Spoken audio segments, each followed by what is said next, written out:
cathedral-like buildings here in Chicago, as well as in different areas around the country, because they are just copying those styles when they hadn't quite figured out what they wanted to do.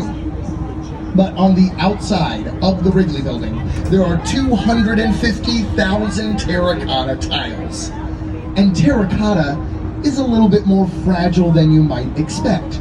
So that means you can't power wash the Wrigley Building, because that high pressure water could break some of those very fragile tiles. So that means that each and every one of those 250,000 tiles all need to be hand washed. So I'm very glad to be the person telling you all that they need to be hand washed, and not the person responsible for washing each and every one of those 250,000 tiles. But now you all can already see the second tallest building here in Chicago, directly in front of us. It is the Trump International Hotel and Tower. And here's where we're going to learn our first vocab word of the day: contextualism. Contextualism is when an architect creates a design that flatters whatever is around the building.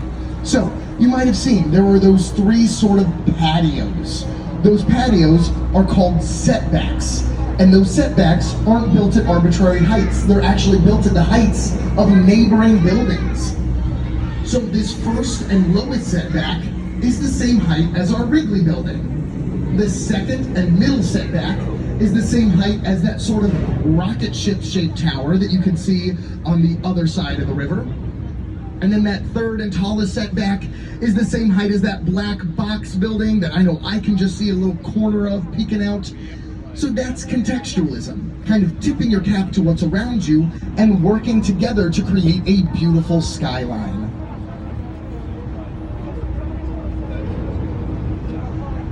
But the architect responsible for the Trump International Hotel and Tower is a guy by the name of Adrian Smith. Now, Adrian Smith has a nickname. He's known as the tallest architect in the world, and that's because he stands at 5'7" tall, and architects tend to be a little short. That's a joke. That's not true. He's called the tallest architect in the world because he builds some of the tallest buildings in the world, including the current tallest building in the world, the Burj Khalifa in Dubai in the United Arab Emirates. That's an Adrian Smith building, just like our Trump International Hotel and Tower. But over on the left side of the river, you can see this tiered building with a domed top to it. That's the Jewelers Building. It's not going to surprise you to hear a bunch of jewelers worked there. That's a building from the late 1920s. And what they would do is that these trucks filled with precious jewels would pull up in front of that building, and they would unload those jewels onto the street. Now, you all might be aware, Chicago's a little famous for some mob activities with people like Al Capone. So the Jewelers Building was a pretty hot spot to get robbed. So what they did is they built a giant elevator that opened on the street level where you could drive those trucks in, raise them to a different floor, and unpack the jewels in safety.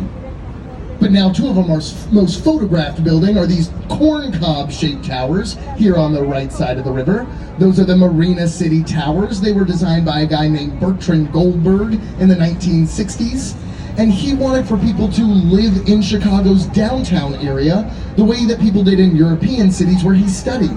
But Chicago wasn't set up for residential living downtown in the 1960s. So he built those to be a one-stop shop where you could live, work, and play without ever leaving the building. So they had their own grocery store, shopping center, movie theater, and bowling alley, and even a place for you to park your yacht. Which in the 1960s was a little gross because this river was pretty polluted. So speaking of the river's pollution, if you look over to your left, you'll see all these people hanging around out here. This is called the Riverwalk. And the Riverwalk has really changed Chicagoans' relationship to the river because you clean up the river to create the Riverwalk, and once people come down here, they care a lot more about the water quality and the ecosystem that's here. So this was a long time coming. It was originally proposed in 1909, and it wasn't finally born until 2003, almost 100 years later. Oh, but now they're doing some bridge repairs over here. You can see the sparks falling down. Who thought you'd get fireworks on this tour? But now over on your left, you'll see this mirrored glass building. So look all the way up to the top of that mirrored glass building. You'll see what looks like a Greek temple with that triangle shape. as well as these thin rectangular pieces that go all the way up. They look a little bit like columns that might be holding up each floor. Now they aren't, they're there for decoration. This style of architecture is called neoclassic, where you take something classic like the Parthenon and you recreate it with these modern materials like that mirrored glass. But we passed under a few of these pretty low-hanging bridges. This style of bridge is called a Chicago-style bridge because they were built specifically for this river. They do raise up in the middle. Now, I don't want to disappoint you all, but we're probably not going to see any of these bridges raise up here today. They don't do it very frequently, only about 50 times a year, and that's generally during the spring and the fall. The spring, when people are taking their sailboats from storage out to the lake, and in the fall when they're putting them back into storage. But we are going to see one bridge permanently stuck in its up position because it's a bridge that we don't use anymore. But we'll talk about that one as we get a little bit closer to it.